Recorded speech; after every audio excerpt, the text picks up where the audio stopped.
The breaking news surrounding Israel's strike on Hamas leaders in Qatar has instantly captured global attention, and to understand it fully, we need to explore the event not just as a headline, but as a development with layers of political, military, and diplomatic implications.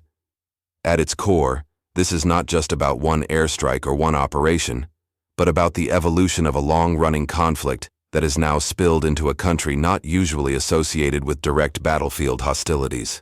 Qatar has traditionally been seen as a diplomatic mediator and a host for political figures, but this strike signals a dramatic shift in how far Israel is willing to project its power in pursuit of its objectives against Hamas. The immediate feature of this event is its geographic reach. Israel launching a strike on targets in Qatar demonstrates operational capability that goes beyond the usual confines of Gaza, Lebanon, or Syria. Technically, this is an extension of Israel's long-standing military doctrine of targeting perceived threats wherever they are, much like it did in previous decades against militant figures in Lebanon, or even as far away as Europe. The precision of this strike indicates not only access to accurate intelligence, but also the willingness to carry out attacks in a nation that hosts American military bases and maintains a close relationship with Western allies. From a performance standpoint, this move highlights Israel's ability to bypass international scrutiny in the heat of conflict and act swiftly when it feels its national security is at risk. Another dimension to examine is the symbolic design of the strike. Unlike attacks within Gaza, which are often framed as direct responses to rocket fire or militant operations, targeting Hamas leadership in Qatar sends a message of deterrence far beyond the battlefield. It tells Hamas that there is no safe haven, regardless of international alliances or geographical distance. In terms of psychological warfare, this creates uncertainty among Hamas leaders about where they can operate, meet, or plan without fear of sudden elimination. For Israel, this is as much a performance display as it is a tactical maneuver, showing its domestic audience and regional rivals that it retains the edge, that it can reach wherever it deems necessary. On the diplomatic side, the strike carries unique selling points in the sense of global perception. It immediately places Qatar, often described as a mediator between Hamas and the West, into a new and uncomfortable spotlight. Qatar's balancing act between hosting Hamas' political office and maintaining ties with Washington and European powers becomes much harder to sustain when Israeli warplanes or drones conduct operations on its soil. For Israel, this has the potential advantage of pressuring Qatar to scale back its support or hosting of Hamas officials, but it also risks sparking condemnation from countries that view Qatari sovereignty as having been violated.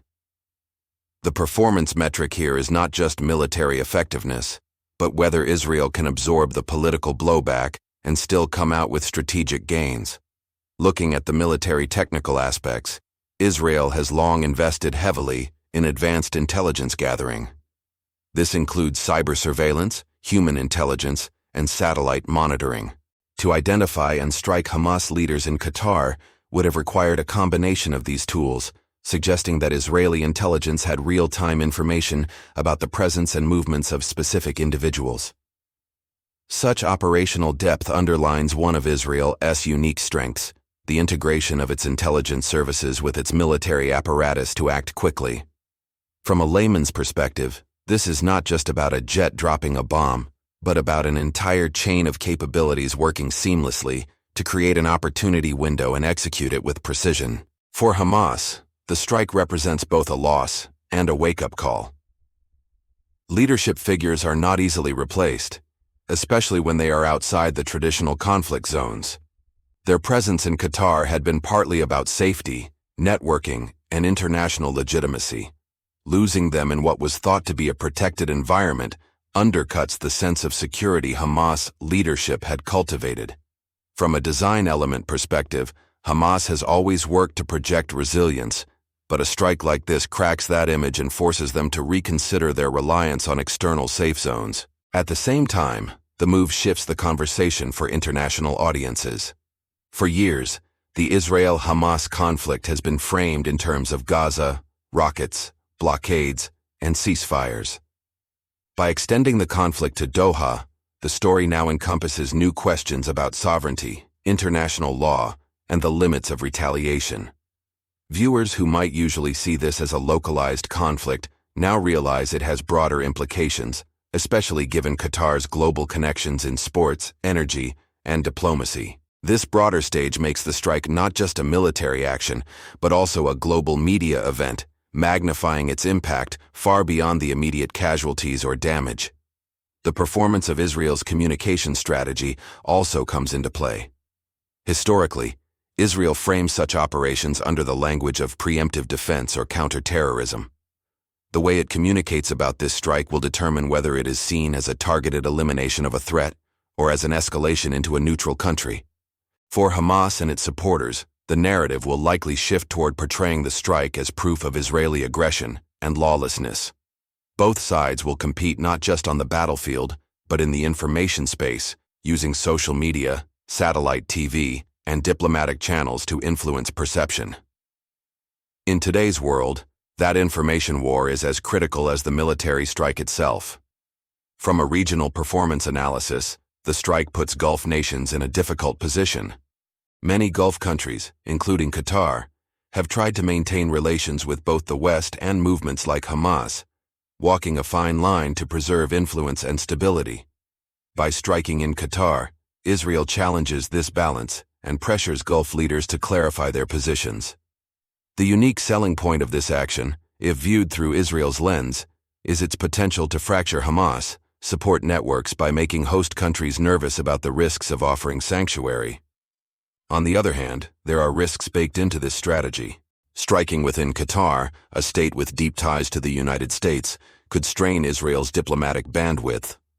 Washington has invested heavily in Qatar as a regional partner, from hosting its largest Middle Eastern airbase to relying on Doha in energy and mediation roles. If Israel's actions complicate those relationships, it could face friction with its most important ally. In performance terms, this is a high-risk, high-reward maneuver, designed to reshape the strategic environment quickly, but carrying the possibility of international isolation if the backlash is too severe. The long-term design elements of this strike also reveal themselves when considered in the broader Israel-Hamas conflict. Israel has repeatedly sought to degrade Hamas's leadership structure, whether through assassinations, targeted strikes, or military campaigns in Gaza. Extending this campaign into Qatar suggests a determination to eliminate the group's command network, no matter where it is located.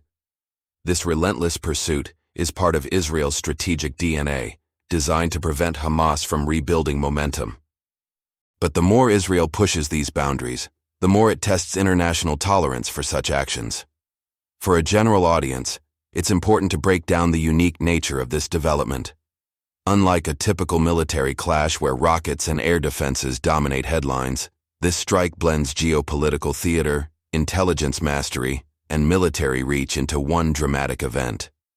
The technical detail of being able to track Hamas leaders thousands of miles from Gaza, the performance aspect of striking them in a supposedly safe host country, and the design element of signaling to the region that no place is off limits, all combine to make this more than just another news story. It's a demonstration of how conflicts evolve and adapt, crossing borders and drawing in new players. As viewers try to process this news, the key takeaway is that the Israel-Hamas conflict is no longer confined to the borders people usually associate with it. The strike in Qatar symbolizes a widening scope, where battles are not just physical, but also diplomatic and symbolic. For Israel, the unique selling point is clear: deterrence and dominance projected across borders. For Hamas, the challenge is survival and adaptation under a shadow of uncertainty. And for the world, the event serves as a reminder that Middle Eastern conflicts ripple outward, shaping international politics, alliances, and perceptions in ways that extend far beyond the immediate battlefield.